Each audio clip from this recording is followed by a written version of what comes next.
शादी भारतीय समुदायों में इसकी महत्वता विश्व के अन्य स्थानों से कुछ अधिक है, क्योंकि इससे जुड़ा है भारतीय बाजार। हर सामान्य भारतीय जीवन भर बचत करता है और उसका बड़ा हिस्सा वह विवाह आदि में खर्च करता है।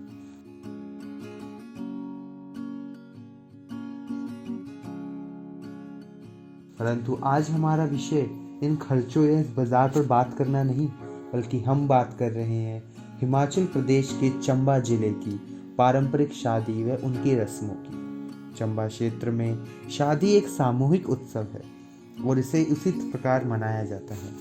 शादी की इन्हीं मुख्य रस्मों में से एक रस्म है मेहंदी की रस्म, जिसे शादी से कुछ दिन पहले ही मनाया जाता है। इस दिन दूल्हे के हाथ पर मेहंदी लगाई जाती है।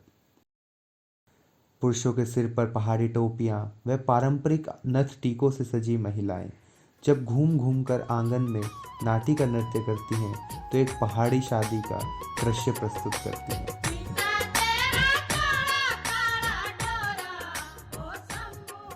ईश्वर को प्रसन्न करने के लिए सजाया गया देहरा या फिर उसकी आराधना के लिए बनाई गई पंचवेदी। हर एक पहाड़ी शादी में इन देवताओं की अनुमति ले लेना जरूरी समझा जाता है। ईश्वर को चढ़ाए जाने के लिए रखा गया अन्न हो या उसकी पूजा अर्चना के लिए लाया गया जल, चंदन व कुमकुम, उसकी पूजा अर्चना अच्छे से कर लेने के बाद ही हर पहाड़ी व्यक्ति अपनी शादी के दिन तैयार होता है। और यह परंपराएं यहाँ पहाड़ों में सदियों से चली आ रही हैं। हल्दी यह भी शादियों की एक प्रमुख रस्मों में से एक है।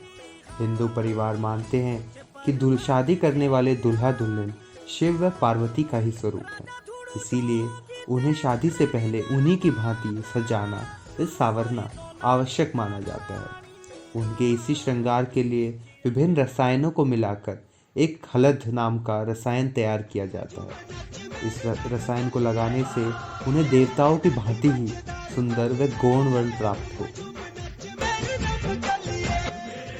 पहाड़ी मान्यताओं के अनुसार दूल्हे का सिर ढका रहना जरूरी है और टोपी के ना होने की स्थिति में माँ के आंचल का सहारा लेकर ही यह दूल्हा सूर्य नारायण को जल अर्पित करता है।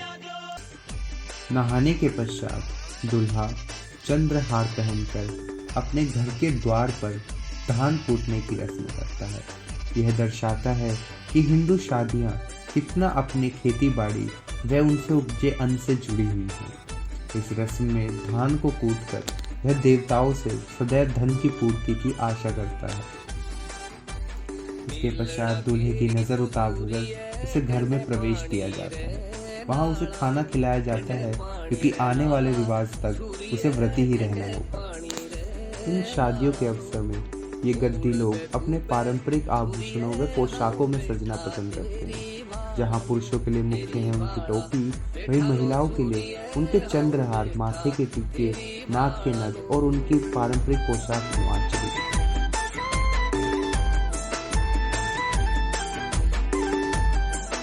चंबा की इन्हीं शादियों की एक खास रस्म है जोगी बनाने की रस्म।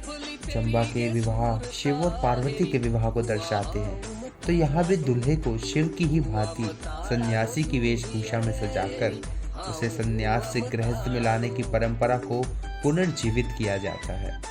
दूल्हे के शरीर पर लगा आटा शिव की भस्म को दर्शाता है। उसके एक हाथ में शस्त्र, दूसरे में भिक्षा मांगने के लिए पात्र, यह स्वयं शिव योगी का ही स्वरूप है।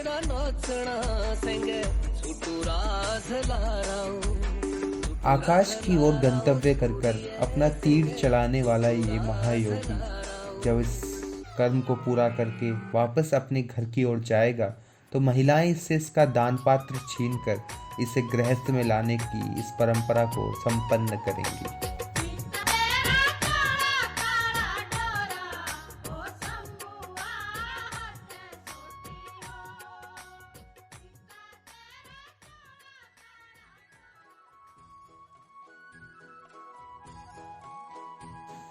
शादी के प्रमुख दिन दुल्हा व दुल्हन को उनके पारंपरिक पोशाक नुआचरा व नुआचरी से सजाया जाता है। इस दिन दुल्हा दुल्हन को विभिन्न प्रकार के आभूषणों व अलंकारों से सजाने की सदियों से परंपरा चली आ रही है। इसमें दूल्हे के लिए प्रमुख है नोटों की माला व सिर का सेहरा।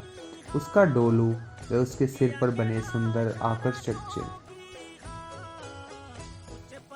उधर दुल्हन को भी पारंपरिक वेशभूषा में सजाया जाता है। नुआश्री, चंद्रहार, माथे का टीका, हाथों के कलीरे व लाल चूड़ा। लाल रंग की विवाहित स्त्रियों के लिए अधिक महत्वता है क्योंकि यह पार्वती के लाल रंग को भी दर्शाता है। विवाह के सभी रीति रिवाजों को पूरा करने के पश्चात दुल्हा दुल्हन को विदाई में अपने घर के लिए वापस लेकर जाता है और चारों ओर फिर अलग अलग स्त्रियां इकट्ठी होकर अपना पारंपरिक नृत्य नाटी करती हैं।